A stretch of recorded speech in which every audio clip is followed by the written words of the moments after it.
बड़ी शिद्दत के साथ चुनाव लड़ा है और बड़ी अच्छी स्ट्रैटेजी के साथ चुनाव लड़ा है, बड़ी मेहनत की है, किसी चीज में कोई कसर नहीं छोड़ी। तो हमें अपने आप को कंग्रेचुलेट करना है कि हमने अपना कर्म अच्छा किया। फल तो ऊपर वाले के हाथ में है, फल तो हमारे हाथ में नहीं है, पर कर्म में हमने कोई कसर नहीं छोड़ी। आप अपने भी लेवल पे सोच लेना कि मैंने काफी सोचा कि ये वाला चुनाव दिल्ली के लेवल पे जो नैरेटिव था और बहुत सारी चीजें थी, कहीं भी किसी भी चीज में मैं ये नहीं समझता कि हम ऐसे नहीं ऐसे कर लेते, ऐसे नहीं ऐसे कर लेते, वैसे नहीं वैसे कर लेते। और इस सारे चुनाव के जो हीरो हैं वो आप लोग हैं,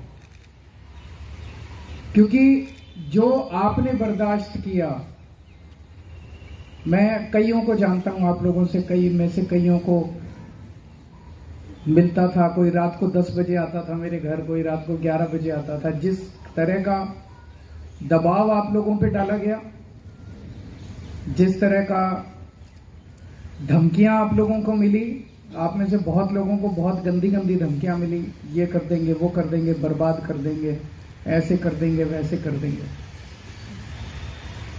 यहां जितने मेरे सामने चेहरे बैठे हैं, आप सब लोग बड़े आम लोग हैं, आप कोई गुंडे नहीं हैं।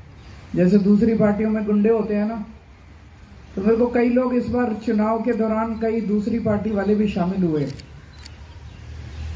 वो कहते थे, यार आप इतने शरीफ लोगों के साथ चुनाव कैसे लड़ते हो? मैंने कहा, यार हमारी शरीफों की पार्टी है, हमारी गुंडों की पार्टी नहीं है।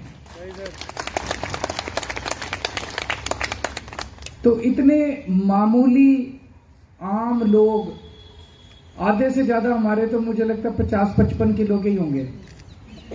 उनको देख के लगता ही नहीं कि राजनीति करते हैं। हमारे कई सारे कार्यकर्ता बिल्कुल पतले सिकुड़ों से हैं, और उन्हें जो बड़े बड़े उनको धमकियां मिली और वो खड़े रहे।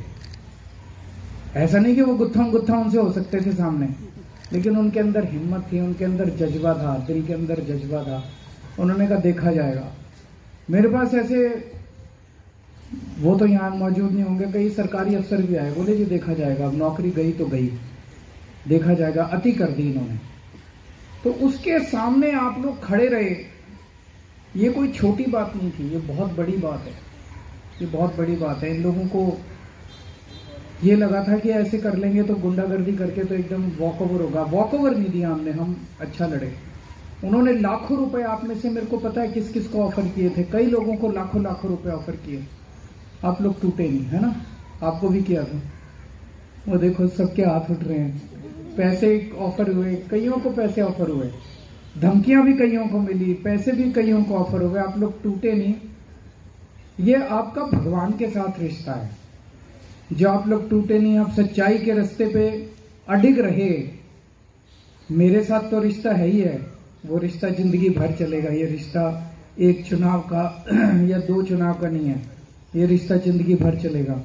लेकिन ये जो आप सच्चाई के रास्ते पे डटे रहे, ये धर्म का रास्ता है, और इस पे आपको अपने ऊपर गर्व होना चाहिए। आपको मायूस नहीं होना, जरा सा भी मायूस नहीं होना, जरा सा भी कमजोरी नहीं लानी। हम राजनीति में किस लिए आए थे? हम राजनीति में सत्ता का खेल खेलने के लिए नहीं आए थे इनकी तरह। आज 10 साल हो गए राजनीति में, हमने पैसा नहीं कमाया। ये जितने आरोप लगाते हैं, लेकिन जनता जानती है। अगर जनता को पता नहीं हो, हमने एक पैसा नहीं कमाया। हमने भी अगर इनकी तरह पैसा कमाया होता तो ये 1100 बांट रहा था, सोने की चेन बांट रहा था, हम हीरे की चेन बांट देते। ये एक जूता दे रहा था, हम 2 जूते की जोड़ी दे देते। हेलो हेलो हेलो, हम भी बांट सकते थे। हमारे पास बांटने के लिए नहीं था, और ना हम बांटना चाहते। हम इस किस्म की राजनीति खत्म करने के लिए आए हैं, इस किस्म की राजनीति करने के लिए नहीं आए। इस किस्म की राजनीति का सामना करने के लिए आए हैं।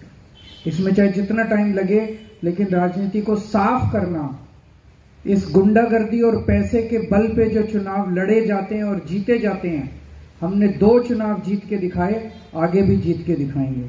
ईमानदारी से जीत के दिखाएंगे, बिना पैसे के जीत के दिखाएंगे, शराफत से जीत के दिखाएंगे, बिना गुंडागर्दी के जीत के दिखाएंगे।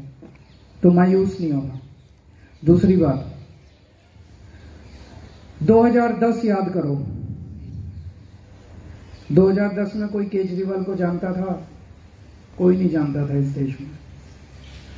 2011 में अन्ना आंदोलन हुआ, 2013 में पार्टी बनी, 12 में पार्टी बनी नवंबर में, और 13 में हमारी सरकार बन गई। कोई सोच भी नहीं सकता था कि एक नई पार्टी आएगी और सरकार बनेगी। तो कुछ तो ऊपर वाले का कुदरत का खेल था, कुछ तो ऊपर वाले का चमत्कार था। तो ऊपर वाले ने कहा भाई दिल्ली की जिम्मेदारी संभालो। हमने ऊपर वाले की आज्ञा मानी, दिल्ली की जिम्मेदारी संभाली।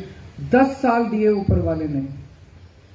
10 साल में हमने पूरी ईमानदारी के साथ ऐसे ऐसे काम किए जो 75 साल में इस देश के अंदर कोई पार्टी नहीं कर पाई।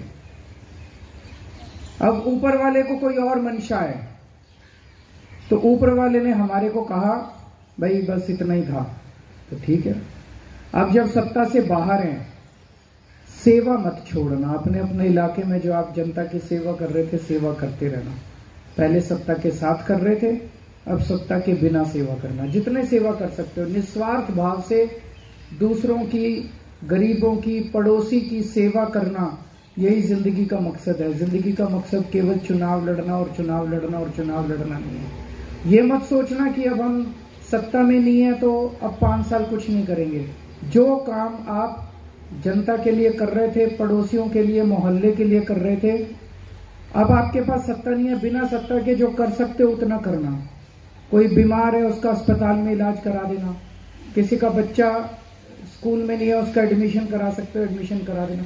जैसे जैसे जिस जिस की सेवा कर सकते हो वैसे वैसे सेवा करना। सेवा में कमी नहीं आनी चाहिए। चुनाव आते जाते रहते हैं, ये जीते वो हारे, वो जीते ये हारे, ये चलता रहेगा। और अब जो भी मेरे घर में आए, हंसता हुआ है, स्माइल करता हुआ, एक बार जोरदार अपने लिए तालियां बजाओ। मायूस नहीं होना, खुश रहना है। और अभी पूरा वो बाकी है। अब पंजाब में लगेंगे, आपको सबको भी मैं पंजाब लेके चलूंगा, ठीक है? Thank you. और सब लोग चाय नाश्ता करके जाना। आप सब लोगों के लिए चाय नाश्ते का इंतजाम है। हार में भी और जीत में भी हौसले बुलंद रहने चाहिए। Thank you.